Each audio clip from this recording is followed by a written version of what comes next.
இங்கே நோபி என்கிறவனுக்கு சமைக்கிறதுனா ரொம்ப பிடிக்கும். அவன் வீட்டில் இருக்க ஒரு குழந்தை பேர் வைக்கிற விழாவில் இவனே வந்து புதுசாக ஏதோ சமைச்சிட்டு இருப்பான். இப்போ கோஸை எடுத்து பொரியல் மாதிரி ஒன்று செஞ்சு அங்கே தட்டில் வச்சிருக்க எறா எடுத்து மிக்ஸ் பண்ணுறோம். இப்போ எல்லாருமே அந்த சாப்பாடை சாப்பிட்டு ரொம்ப நல்லா இருக்குன்னு சொல்லி பாராட்டுறாங்க. அவங்க பேரனுடைய பெயர் வைக்க விழாவுக்கு கல்யாண வீடு மாதிரி நல்லா சமைச்சிருக்காங்க. சமைச்ச சமையல்காரனுக்கு அன்பளிப்பா ₹1 தர ஆசைப்படுறேன்னு சொல்றாரு. நோபினுடைய மாமா இவனை கூப்பிடாம சமையல்காரரை கூப்பிட்டு அந்த ₹1 வாங்க சொல்றாரு. இவனுக்கு அப்பா இல்லை, அம்மா மட்டும்தான் இருக்காங்க. இவனுடைய மாமா பொம்பளை மாதிரி சமையல் ரூம்ல சமைச்சிட்டு இருக்காத, குடும்ப மனத்தை வாங்காத. சரி, நானும் ஆம்பளையா ஆயிட்டேன், நான் இனிமேல் வீட்டில் சமைக்க மாட்டேன், நாளையிலிருந்து ஆம்பளை மாதிரி வேலைக்கு போகிறேன், ஸ்வீட்டு செய்ய கற்றுக்க போகிறேன்னு சொல்கிறான். குடும்பத்தில் யார் இந்த மாதிரி வேலைக்கு போனதே கிடையாது. நீ மட்டும் அந்த வேலைக்கு போனேன்னா அதுக்கப்புறம் உனக்கும் இங்கேயும் சம்மந்தம் இல்லைன்னு சொல்லிட்டாரு.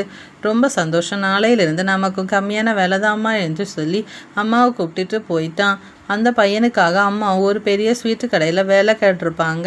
இப்போ அடுத்த நாள் அந்த ஸ்வீட்டு கடைக்கு போயிட்டு இப்போ வேலை கற்றுக்க ஆரம்பிக்கிறான். அங்கே ஒருத்தர் எப்படி ஸ்வீட் செய்யணும்னு சொல்லிட்டு கற்றுக் கொடுத்துட்டு இருப்பாரு. அவர்கிட்ட அது மேலே கொஞ்சம் தேன் ஊற்றி கிஸ்மிஸ் பழத்தை வச்சா ரொம்ப நல்லா இருக்கும்னு சொல்கிறான். அதை கேட்குற அவரு காண்டாகி எனக்கே கற்றுத்தரையான்னு சொல்லி கத்துறாரு. இவங்களை பார்த்து இருந்த பெரியவர் இவனை கூப்பிட்டு கிஸ்மிஸ் பழம் அந்த டப்பாயில் இருக்குன்னு சொல்லிட்டு காட்டுறாரு. இவனும் அவருக்கு நன்றி சொல்லிட்டு கிஸ்மிஸ் பழத்தை எடுத்து அந்த ஸ்வீட்டில் ஒவ்வொன்றா வச்சுட்டு இருப்பான்.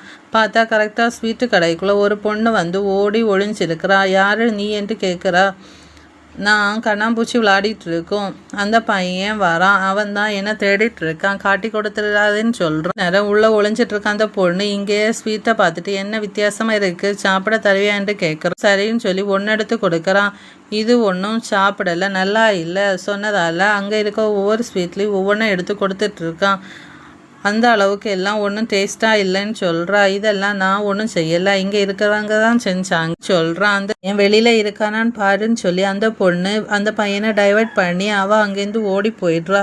அந்த பொண்ணு சாம்பிளுக்காக 16 ஸ்வீட் எடுத்து கொடுத்துருப்பான். கடை ஓனருக்கு தெரிஞ்சு பயங்கரமாக கோவப்பட்டு ஒழுங்கு முறையாக அந்த பொண்ணை தேடி கண்டுபிடிச்சி காசை வாங்கிட்டு வான்னு சொல்கிறாரு.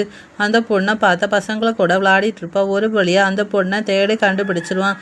அந்த பொண்ணு இவனை பார்த்ததும் தலைதறிக்க ஓட ஆரம்பிக்கிறான். இப்போ வீடு வரைக்கும் துரத்திட்டு போகிறான். இப்போ அந்த பொண்ணோட அம்மா கிட்ட இருந்து பொண்ணு ஸ்வீட்டு சாப்பிட்டு வந்துட்டான்னு சொல்லி அதுக்கு காசை வாங்கிட்டு வெளியில் வரும்போது அந்த பொண்ணு திரும்ப அவன்கிட்ட இருந்து காசை பிடுங்க. நான் சொல்கிற மாதிரி நீ எனக்கு ஸ்வீட்டு செஞ்சு கொடுத்தாதான் நான் இந்த காசை உனக்கு திருப்பி தருவேன்னு சொல்கிறா. இங்கே நோபி என்கிறவனுக்கு சமைக்கிறதுனா ரொம்ப பிடிக்கும். அவன் வீட்டில் இருக்க ஒரு குழந்தை பேர் வைக்கிற விழாவில் இவனே வந்து புதுசாக ஏதோ சமைச்சிட்டு இருப்பான்.